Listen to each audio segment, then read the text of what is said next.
প্রতিবারের মতো এবছরের পূজাও অনেক ভালো কাটছে। সকালবেলা এসে মায়ের কাছে অঞ্জলি প্রদান করলাম, এরপরে এই তো ঘোরাঘুরি, সবার সাথে দেখা হচ্ছে, কথা বলছি, আত্মীয় স্বজন সবার সঙ্গে, ভালোই লাগছে বেশ পূজা।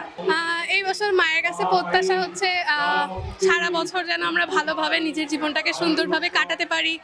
তারপরে মানে আমাদের দেখা যাচ্ছে অনেক ধরনের রাজনৈতিক ইস্যুতে অনেক সমস্যা দেখা দেয়, তো এগুলো যেন থেকে আমরা বেরোয় যাইতে পারি।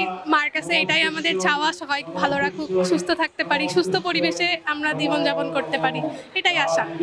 আমাদের দেশের সবকিছু পরিবেশ পরিস্থিতি মিলে এবছরের পুজো আমাদের ভালোই কাটলো। মার কাছে প্রত্যাশা করি যেন সবার মঙ্গল হয়, দেশের মঙ্গল হয়, সবার শান্তি কামনা করি। চাই যে আমরা যে সম্প্রীতি আমাদের এটা যেন বজায় থাকে। আমরা যেভাবে শান্তি শৃঙ্খলা মতো নিরাপত্তা নিয়ে আমরা পুজো করতে পারছি, এটা যেন আমরা করতে পারি।